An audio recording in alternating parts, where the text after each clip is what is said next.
I did. I mean, for me, it was always the obvious choice because I think when you are young, if you're good at something and people say that's really good, you were really good then, you kind of go, ooh, I was good. He said I was good, or she said I was good, or you hear the applause. And as a 10-year-old child, when I was doing that at school, you know, getting praise for things, actually think that's what I became kind of addicted to. So I was kind of addicted to performing because I liked getting the praise. So for me, it was always an obvious choice. There's been other things throughout my life that have always interested me, marine biology and archaeology and design and the arts and things. So there's been lots of things that have been different options, but for me, the obvious thing, my absolute passion was always performing. Yeah.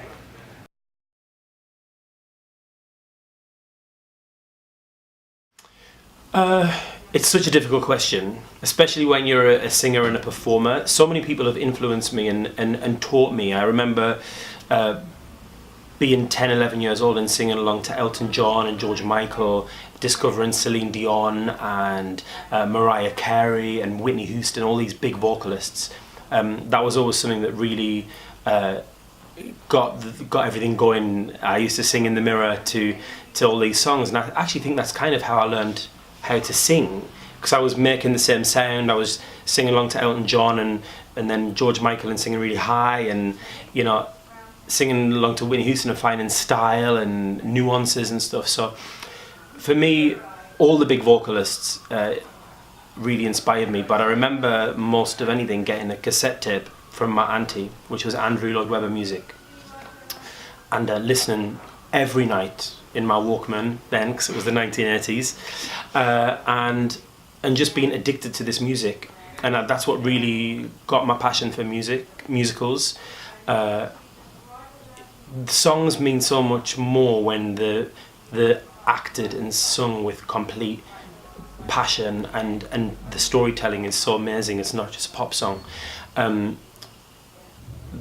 for me, Andrew Lloyd Webber, who now, I mean, he's a friend and now I've worked with him many times, is probably one of my main influences, yeah.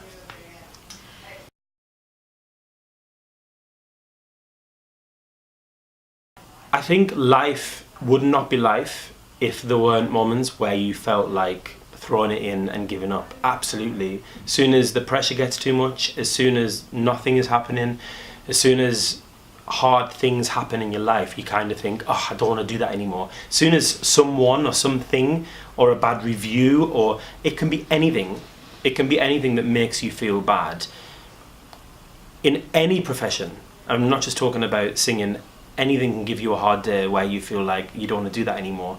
You know, even if you make a mistake and you get in trouble from your boss, or anything can sort of set that ball rolling in you. And I think you've always got to know that actually, if you've picked the path that you should be on, actually nothing's going to take you off it. You know, I was about to give up right before the Jesus Christ Superstar TV show, because I kind of felt like I wanted a new challenge in my life.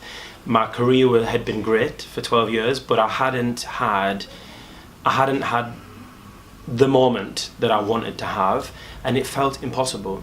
And actually, I remember saying to a few friends that I was going to try and go into property and see if that could work, really. And then I seen the advert for Jesus Christ Superstar, the TV show, and I was like, you know, maybe that's my one last thing. And then I won it. So, you know, if you're meant to be on the right path, you will be.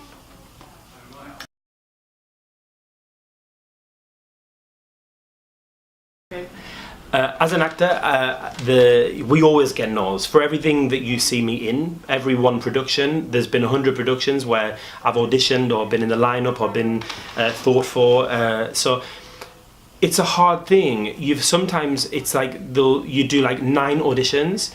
You've met all the producers, all the directors, the musical director, and then they say, actually, his hair's not the right colour. And it's like, well, it was the same colour at the beginning of the 9 shows.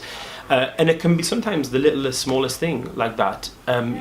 What you have to learn with a no is that it's not always because you're the most versatile, brilliant performer and you could know, I know inside my heart, if if someone asks me to do anything, I'll make a good job of it. I will try my best, I will do the best.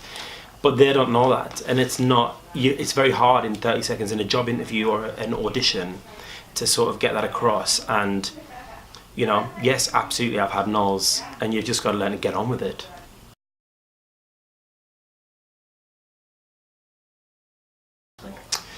To lose my inhibition, to lose my self-conscious, my awareness of my body, of the way I look, how big my nose is, my lisp, all these little things though that worry you when you're a teenager and a child, and actually it's not until you get to a certain age where you go, actually those are the best bits. That's literally what makes me the person that I am. And I think when you learn to lose that, and you can just be yourself, really be you, then you can win. I think people are attracted, and I'm not talking about, you know, sexual attraction. I'm talking about when you meet someone for the first time, or you're talking to someone in an audition or an interview, or in any part of life. If you meet someone in a bar that's going to become a friend, people are attracted to people that know who they are, and self-confidence and belief. And I think really embracing what you were given and going with what you have, I think that's what I would tell people, and that's definitely what I would tell myself.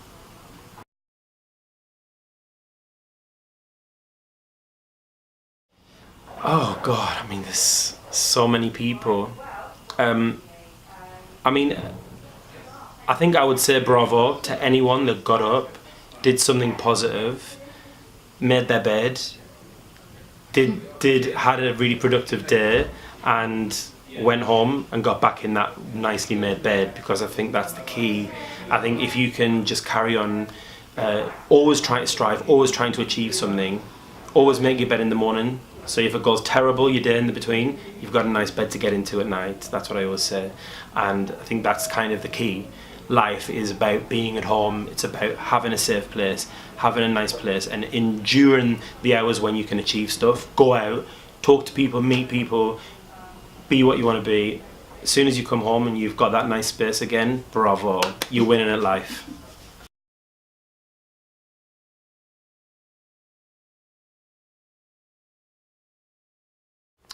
I think if you've just listened to my interview, you probably sort of get what the way that I've lived my life, and not saying that you should live your life the way I have. We all have our different paths, but I think that if you can really trust you and really be yourself in any environment, if you love yourself and you can be you, people will also love you back. And I think that's half of the key to being an amazing, successful, nice, kind person.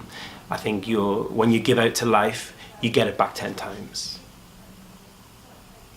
The power of the music of the night.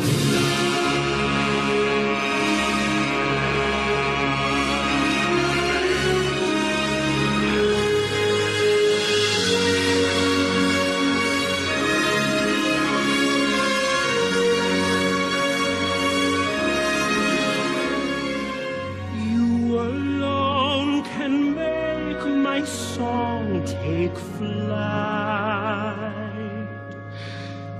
Help me make the music of the